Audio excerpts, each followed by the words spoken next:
Okay, the first thing you're going to start reading in your 1 years is the book of Genesis. Now you're going to read Genesis and Matthew. So for today, let me just give a quick heads up as to how to, or a couple of tools to help you approach Genesis, the opening aspects. We'll touch base more and more, but let me just throw this out there. The Pentateuch, Genesis, Exodus, Leviticus, Numbers, Deuteronomy. The Pentateuch is traditionally ascribed to the authorship of Moses. Moses being the primary author, and potentially some editors and some those that would have added material, not extra material, but edited and put the material together. But primarily contributed to Moses. So, and then that would have been Moses post the events, writing this down or putting this together after the Exodus, probably Sinai and thereabouts, about the time that we're collecting the book of Leviticus. We're also probably acquiring, Moses is acquiring or finalizing or putting together this data for the people of Israel. So author, audience, agenda, author Moses, audience, probably, this is the cool part, the original audience would have been a people coming out of Egypt, under 400 years of slavery, 400 years of paganism, although they were Yahwehists, but no doubt their understanding of Yahweh and their commitment to Yahweh would have been highly polluted, highly messed with, highly affected by the culture that they were coming out of. Does this start to sound familiar? That they were a people who had a God hunger and a God knowledge, but were significantly affected by a pagan and idolatrous and oppressive culture. So they come out of that and they're presented with the story of us. Woo, this is us. Moses is the original writer of This Is Us.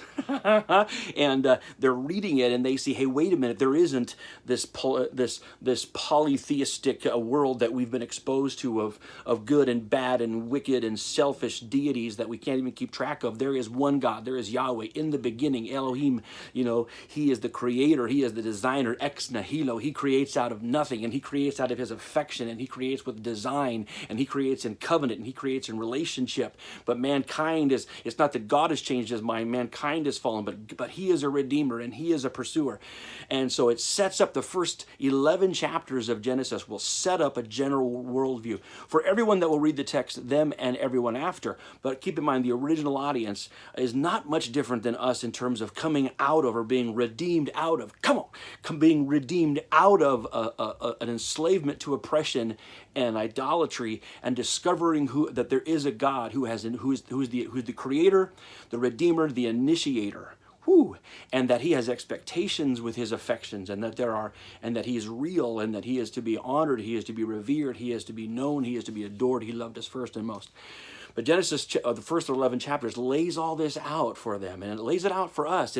You'll see in Genesis all of the principal foundations of human existence: our identity, our sexuality, our gender, our commitment to work, boundaries, marriages, family, how sin entered, violence, its destruction on us, that God is the creator, redeemer, and our need for redemption. All of that is present in Genesis. So as you're reading, I could probably go too far, but as you're reading, listen for what is this telling me about who God is and his plan, and my need to know him, and the culpability of humanity, and the futility of our own rebellion and ideas. And we'll unpack more as chapters go on, but look for the story of us. How did we get here? The first 11 chapters of Genesis set up a general world view, a theistic worldview, that God made this. This is God's creation.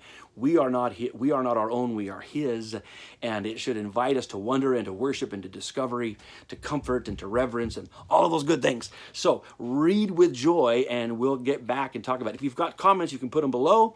I anticipate this page to grow at its own pace.